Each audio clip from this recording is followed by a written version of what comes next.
the most iconic fruit of the series, and the power of the soon-to-be Pirate King, all bundled away in a humble gumball-shaped package for all these years. Today we're going to recap the set of cartoonish, seemingly useless abilities that are about to change the anime world forever. We're going all the way back to the very beginning with his very first. Now, for anyone in the know, first gear isn't really a thing, but I'm going to use it as a catch-all term for the powers granted to anyone who might consume the Gomu Gomu no Mi. So if you, yes you, Mr. and Mrs. Viewer, were to magically stumble upon this fruit, here's what it would do for you. For starters, the upfront cost of eating any devil fruit is the loss of your ability to swim. It's stated that the sea might literally hate those who eat from one of these fruits, in fact. But what kind of trade-offs can you expect to get for the occasional dip in the pool? And in the case of the Gum Gum fruit, you are granted the power of becoming a rubber man.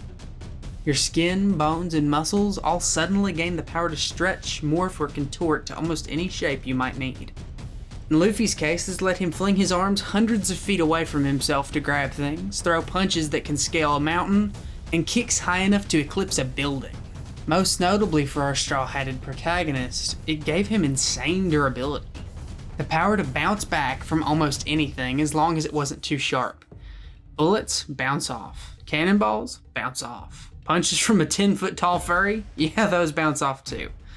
And while Luffy has managed to use this power for a whole lot more than getting punched in the face and stretching, such as making his feet into propellers, his fingers into a net, or twisting his body and limbs into coils for additional power, those two things are sort of the major features of the Gum Gum fruit. But what if we were to kick it up a notch? Yes indeed, shifting gears, we reach the first canonically named gear, being Gear Second. Just like the other gears to come on this list, Second Gear is an innovative alteration made to Luffy's biology, each working like their own transformations that have their own unique functions and purpose. In the case of Second Gear, Luffy uses his rubbery anatomy to stretch his heart and blood vessels, suddenly making his skin go flush red as his body emits steam from every pore, increasing his speed and power substantially. The drawbacks for this power are pretty steep though, as the user's body is pushed far beyond its maximum possible performance. It burns off exponentially more energy, making the user's heart rapidly pump out blood cells as it does. This rapid multiplication of cells shortens the user's lifespan on top of draining them until they have no more energy to burn.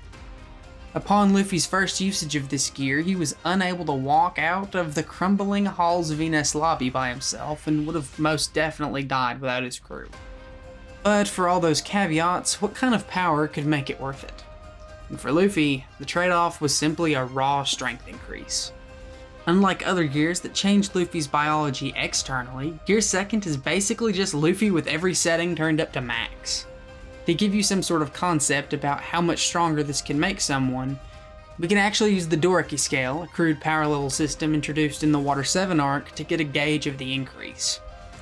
In his fight with Blueno, someone who had a Doriki of 820, Luffy managed to make him spit up blood through his Iron Body technique, which increases defense, and also managed to punch him mid-air while using the Soru technique, which increases speed. This should put first gear Luffy well above 820, but I would say well below 2200, as Zoro and Sanji, his right and left hand men, fought with and were on the losing end of a battle against Jabra and Kaku, who were both on that level. Lucci, on the other hand, who stalemated a Gear Second Luffy, had a Doriki of 4000.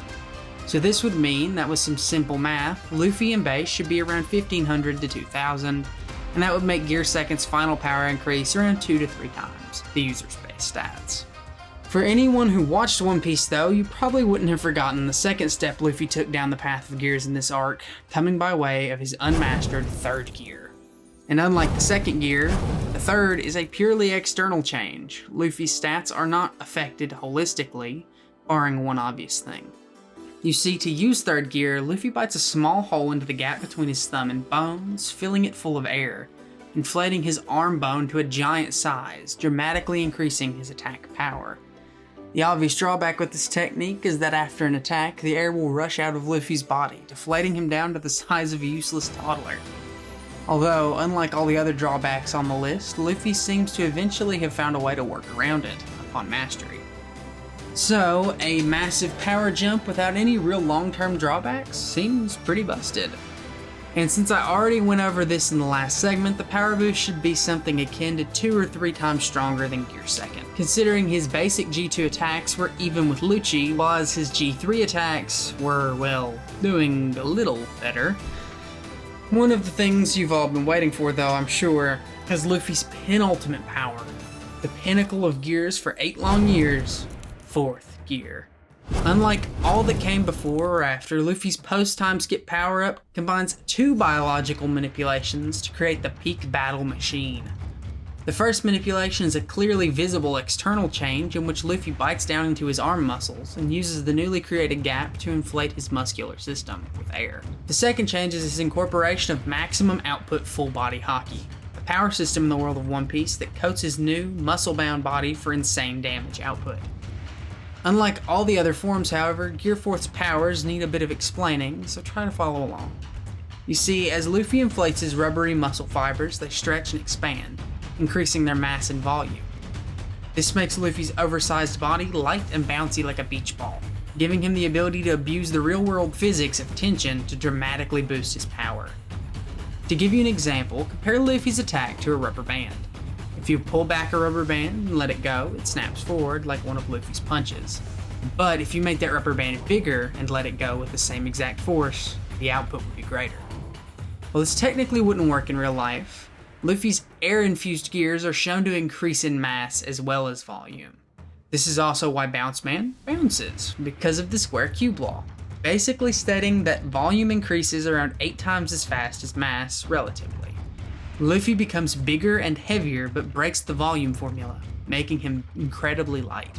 This functionally means that Luffy can pull back those heavier muscles even faster and harder than his regular Gear 1, 2, or 3 muscle. Surprisingly, this is also why 4th gear is the only gear to have multiple forms, because to get the maximum effective usage out of this tension-abusing system, you'd need a variation. Snake Man pumps less air, meaning less mass, but relatively means much less volume. This decreases firepower and bouncy durability, but increases speed and stretchiness as his muscles are lighter, but not too overinflated for flexibility. Tank Man, on the other hand, pumps all the air it can into Luffy, stretching his muscle fibers to their maximum tensile strength. This dramatically decreases his stretchiness and speed, but actually boosts his defense to an insane degree, as his rubbery fibers become tense while staying flexible enough to bounce off attacks. As for drawbacks and multipliers, these are expectedly the highest we've seen thus far. The use of Gear 4 completely saps the user of their physical strength upon reaching a mastery-dependent time limit, and also completely drains them of their haki for 10 straight minutes due to overuse. This is the only case we've ever seen of that in the series. As for damage multiplier though, we see individuals like Dofi, Katakuri, and Cracker all no-selling punches from Gear 3rd quite easily, which should all be at least 4 times Luffy's base strength, but Gear 4 can consistently plow right through those durable roadblocks, even those who are well above Luffy in strength. So I would have to say a minimum of 3 times Gear 2 or 12 times Luffy's base strength is a perfect modifier for the insane strength of Bounce Man. As for Snake Man and Tank Man, they're more likely in the 2 times range, considering that Bounce Man could push back and damage Katakuri, whereas Snake Man was about equal to him. I'm sure, though, that this here is the moment you've all been waiting for. Sitting through 10 minutes of Gear 2nds and Gear 4ths just to hear about the insane power of a certain sun god. The true strength of the Gum Fruit and the apex of Luffy's abilities. The magical nature of Nika, the one who brings the dawn of the world, whose potential is only limited by the laughter and imagination of those who surround him. However, for the sake of all the anime viewers watching, and for the sake of my own personal sanity, I'm just gonna have to implore you to go watch this anime history-breaking event with blind eyes. Trust me, you won't regret it. It is simply so insane that he has to get a video all of his own. For all those of you who still really want to know about the insane powers at play here, if this video gets 23,000 likes, I'll make a part 2, all about the insane powers of this mighty sun god, delving all the way into the future manga events to explain every facet of this character.